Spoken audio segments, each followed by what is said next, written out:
इस सारी परिस्थितियों के बीच में हमारे साथ भारतीय जनता पार्टी के दिग्गज राजनेता ब्रजमोहन अग्रवाल जुड़ गए हैं। ब्रजमोहन जी, बहुत बहुत स्वागत है आपका।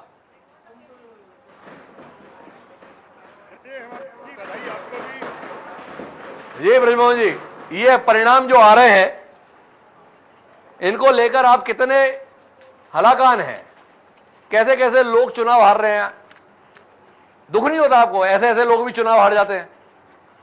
हम हलाकान नहीं है, मीडिया हलाकान है जी। कि सभी एग्जिट पोल और मीडिया के सभी ऑब्जर्वेशन फेल हो गए और जनता ने छत्तीसगढ़िया और छत्तीसगढ़ी को की बात करने वाले लोगों को कि छत्तीसगढ़िया का जो लोग शोषण करते हैं उनको उन्होंने सबक सिखाया है।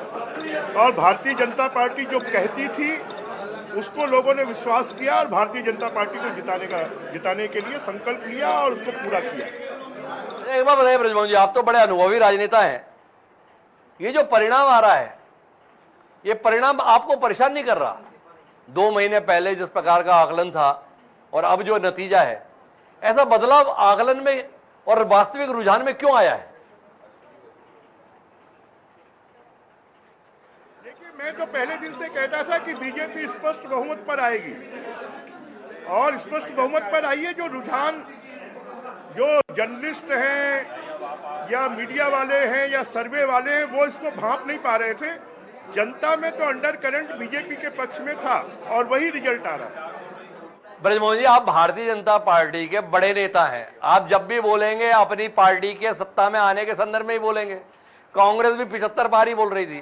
तो आपसे जानना यह है भाई, आपने अपनी पूरी नीति बदल दी। अगर आप वाकई इतने सत्ता में आ रहे थे तो क्यों 3100 रुपए की हामी भरी आपने, जिस बार आप 2018 में इंकार करके बैठे थे? तो थोड़ा वास्तविकता को समझाइए। आप जैसा आदमी हमारे साथ जुड़ा, इतना बड़ा नेता, कुछ खरी खरी बोले, जनता लाभान्वित हो। तो ब्रजमोहन जी थोड़ा हमें समझाएं कि तयशुदा हार संभावित जीत में कैसे बदल रही है। हिमांशु जी, कोई भारतीय जनता पार्टी और उसके नेता साधु संत नहीं है। हम लोग राजनीति में हैं और राजनीति में हम सत्ता के माध्यम से लोगों की सेवा करना चाहते हैं और सत्ता में आने के लिए अगर कुछ परिवर्तन करना पड़े तो राजनीतिक दलों को परिवर्तन करना पड़ता है।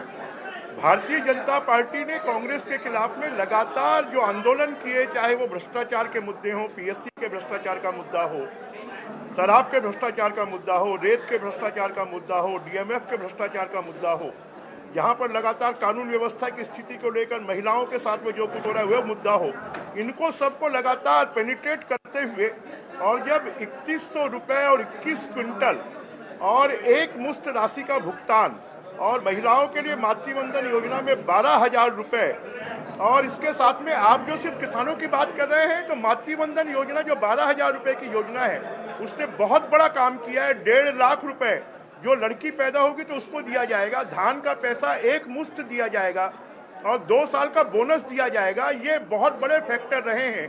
कांग्रेस के अन्याय, अत्याचार, भ्रष्टाचार के साथ साथ इन मुद्दों ने भी सहायता की और उसके कारण हमारी सरकार बन रही है। अच्छा, एक बात बताइए ब्रजमोहन जी, जो रुझान आ रहा है इस रुझान के लिए किसको श्रेय देंगे? भूपेश बघेल जी के नेतृत्व को श्रेय देंगे कि उन्होंने ऐसी सरकार चलाई इसलिए आपको इस प्रकार की सफलता मिल रही है, या अमित शाह जी की रणनीति को आप श्रेय देंगे कि उन्होंने ऐसा चक्रव्यूह रचा जिसके कारण आपको यह सफलता मिल रही है, या नरेंद्र मोदी जी की सभाओं को आप इसका श्रेय देंगे जिन्होंने इतना पसीना बहा दिया छत्तीसगढ़ में, या मनसुख मंडाविया, ओम माथुर और नितिन नवीन की रणनीति को देंगे कि जिन्होंने सब कुछ छोड़कर छत्तीसगढ़ में अपना आपको बसा लिया? किसको देंगे? आपने तो इतने चुनाव लड़ा लिए और लड़ लिए, आप तो सही समझ पा रहे होंगे किसका श्रेय है।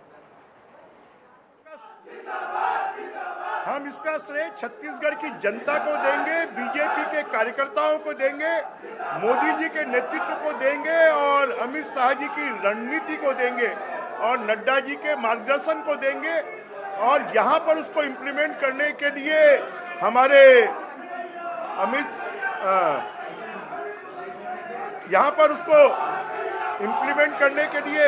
हमारे मनसुख मंडाविया जी, नितिन नवीन जी और ओम प्रकाश माथुर जी, इन्होंने इस रणनीति को मैदान पर इम्प्लीमेंट किया और कार्यकर्ताओं ने उससे संघर्ष किया और उसके कारण ये सरकार बन रही है। बताइए ब्रजमोहन जी, अब काम की बात करते हैं जरा। अभी तक तो अपन वैसे ही बात कर रहे थे क्या है क्या नहीं। भाई जब भी विधायक दल की बैठक होनी होती है, हम 2000 से ब्रजमोहन जी को उसका नेता बनने के संदर्भ में इंतजार करते रहते हैं।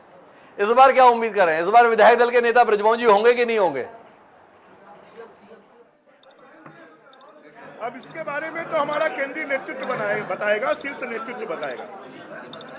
केंद्रीय नेतृत्व तय करेगा, ये बात तो हमेशा होती है, पर उसके बावजूद भी ब्रजमोहन जी का नाम दावेदारी के तौर पर हमेशा आगे रहता है। लोगों की बड़ी उम्मीद रहती है, हसरत रहती है, इच्छा रहती है।